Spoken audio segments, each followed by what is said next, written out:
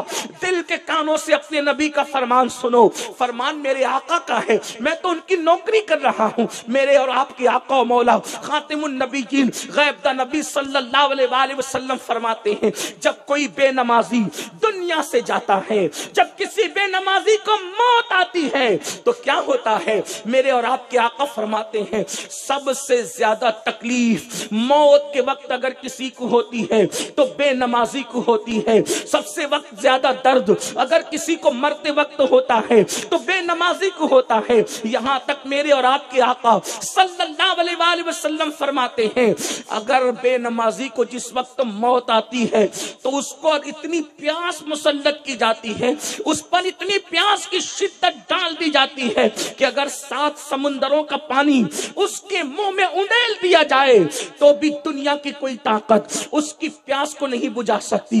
تھوڑا غور کرنا، اللہ اکبر، نماز کے وقت میں کرکٹ دیکھنے والوں، نماز کے وقت میں کانوں میں ایئر فون لگا کر گانے سننے والوں، نماز کے وقت میں دوستوں کی صحبت میں بیٹھ کر گپ شپ کرنے والوں، نماز کے وقت میں بال بچوں کے ساتھ ٹائم پاس کرنے والوں، نماز کے وقت میں کھیل کود میں وقت گزارنے والوں، آؤ ذرا دیکھو میرے بھائی، جو موت تمہیں بھی آنی ہے، موت ہمیں بھی آنی ہے، اللہ ہمارے حال پر رحم کرے۔ یہ کسی مولوی صاحب کا قول نہیں کہ آپ ہنس کر کے اڑا دیں، یہ کسی خطیب کی خطابت کی جولانیاں نہیں ہے کہ معاذ اللہ آپ اس کو مبالغہ سے تعبیر کریں، یہ اس نبی کا فرمان ہے جس کی زبان پر خدا کا کلام جاری ہوتا ہے، جس نے اپنی مرضی سے کبھی زبان نہیں کھولی بلکہ وہ زبان بھی کھولتے ہیں تو خدا کے حکم سے کھولتے ہیں۔ اللہ اکبر، ذرا سوچو تو صحیح، موت کی شدت، اور وہ بھی بے نمازی کو۔ میرے تمہارے سچے نبی فرماتے ہیں جب بے نمازی کو موت آتی ہے تو اس پر اتنی پیاس مسلط کی جاتی ہے کہ 7 سمندروں کا پانی بھی اگر اس کے منہ میں انڈیل دیا جائے اللہ تو دنیا کی کوئی طاقت اس کی پیاس کو بجھا نہیں سکتی۔ اللہ پیاس لگی ہے 7 سمندروں کی اور رشتہ دار اس کو قطرہ قطرہ پلا رہے ہوتے ہیں۔ اور آپ سوچو کہ جب پیاس زیادہ لگتی ہے اور کوئی تھوڑا سا پانی پلا کر روک دے تو پیاس بجھتی نہیں بلکہ پیاس اور بڑھتی چلی جاتی ہے۔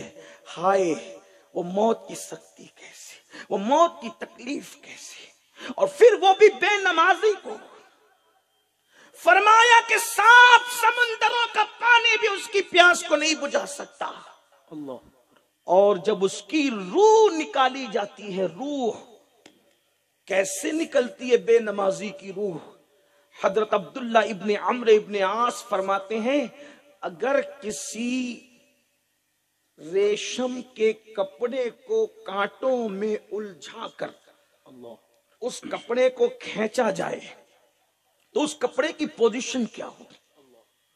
ریشمی کپڑے میں کانٹے چبا کر کے کپڑے کو کھینچا جائے تو اس ریشمی کپڑے کا جیسے اس کے تار تار نہیں بکھر جائیں گے، اسی تیزی کے ساتھ بے نمازی کی روح کھینچی جاتی، اللہ اس کی روح نکالی جاتی ہے۔ اور اسی پہ بس نہیں، یہ موت کی تکلیف ہی کچھ کم نہ تھی بے نمازی کے لیے، موت کا درد ہی کچھ کم نہ تھا بے نمازی کے لیے۔ ایک بات آپ کو بتاؤں، بے نمازی کو کتنی تکلیف ہوتی ہے آپ اس سے اندازہ خود لگا لیں، سب عقل مند و دانشور لوگ ہوں۔ روایتوں میں آتا ہے تفسیر میں کہ جب حضرت عیسیٰ علیہ السلام کو اللہ نے مردے زندہ کرنے کا معجزے سے نوازا، آپ مردوں کو زندہ کرتے تھے، تو ایک دن آپ کو اپنی امی کی یاد آئی اور امی سے کہا، امی، ماں کی یاد آئی جو دنیا سے چلی گئی تھی، تو اپنی ماں کی قبر پر گئے اور امی سے کہا، امی کہ میں چاہتا ہوں کہ تم کو دوبارہ زندہ کروں اور تمہیں دنیا میں دیکھوں، تو اجازت ہے کہ میں تمہیں زندہ کروں؟ تو قبر سے آواز آئی، عیسیٰ جب آپ مجھے زندہ کر کے دنیا میں لائیں گے تو پھر مرنا پڑے گا، پھر موت کی لذت کو چکھنا پڑے گا، پھر موت کا مزہ اٹھانا پڑے گا۔ تو حضرت عیسیٰ نے کہا، ہاں اگر زندہ کیے جاؤ گی تو پھر موت کا مزہ بھی چکھنا پڑے گا۔ تو حضرت مریم جیسی نیک خاتون نے کہا، عیسیٰ رہنے دو، اب میں دنیا میں آنا نہیں چاہتی، کیونکہ پہلی مرتبہ مرتے وقت جو تکلیف ہوئی تھی میں اسی کو اب دوبارہ برداشت کرنے کی طاقت نہیں رکھتی۔ اللہ، جس کی منقبت قرآن پڑھے ان نیک لوگوں کو موت کے وقت اتنی تکلیف کہ وہ دوبارہ دنیا میں آنا نہ چاہیں۔ آپ غور کریں، یہ نیک لوگوں کی بات ہو رہی ہے، میں اپنی طرف سے نہیں کہہ رہا ہوں، آپ تواصر اٹھا کر کے دیکھیں۔ نیک لوگوں کی موت کے وقت یہ تکلیف ہے، نیک تو جب بے نمازی جیسا پاپی مرے گا تو تکلیف کیا ہوگی؟ اللہ، اس وقت تکلیف کا عالم کیا، بلکہ جس کی خاطر کائنات بنی، کائنات اس رسول اعظم نے اللہ سے عرض کی، مولا موت کے وقت کی تکلیف کیسی ہوتی ہے میں دیکھنا چاہتا ہوں، مجھے وہ تکلیف بتا۔ تو اللہ نے اپنے محبوب کے طلب کرنے پہ وہ تکلیف جب محبوب پر ڈالی، موت کے وقت کی تکلیف، تو ام المومنین سیدہ عائشہ فرماتی ہیں کہ اللہ کے رسول کو اتنا بخار طاری ہوا کہ ہم لوگ چادر گیلی کر کر کے رسول اللہ کے بدن پہ ڈالتے تھے اور وہ تھوڑی ہی دیر میں سوکھ جاتی تھی، اور اللہ کے رسول کٹورے میں پانی رکھ کر کے اپنے ہاتھوں کو اس ٹھنڈے پانی میں بھگو کر چہرے پہ مل کر کہتے تھے، موت کی تکلیف بڑی سخت ہے، موت کی تکلیف بڑی سخت ہے، موت کی تکلیف بڑی سخت۔ آپ سے پوچھنا چاہتا ہوں، سید الابرار، جانے کائنات، روح کائنات، حالانکہ حضور علیہ السلام کو کوئی تکلیف نہ ہونی تھی، لیکن حضور علیہ السلام نے خود طلب کیا کہ میں وہ دیکھنا چاہتا ہوں کہ کیا تکلیف ہے، بتاؤ تو صحیح۔ نیک پرہیزگاروں کی تکلیف کا یہ عالم ہے۔ تو جو لوگ زنا کے اڈوں کو آباد کرتے ہیں، اللہ، جو لوگ پکچر کے پوسٹر دیکھتے ہیں، جو لوگ نرم نرم گدوں پر لیٹ کر اپنے موبائل کے اندر زنا کی فلمیں دیکھتے ہیں، جو لوگ گندی پکچروں میں اپنا وقت برباد کرتے ہیں، جو لوگ اپنی جوانی کو گناہوں کے لیے وقف کر چکے ہیں، جب انہیں موت آئے گی تو اس موت کی تکلیف کا عالم کیا ہوگا؟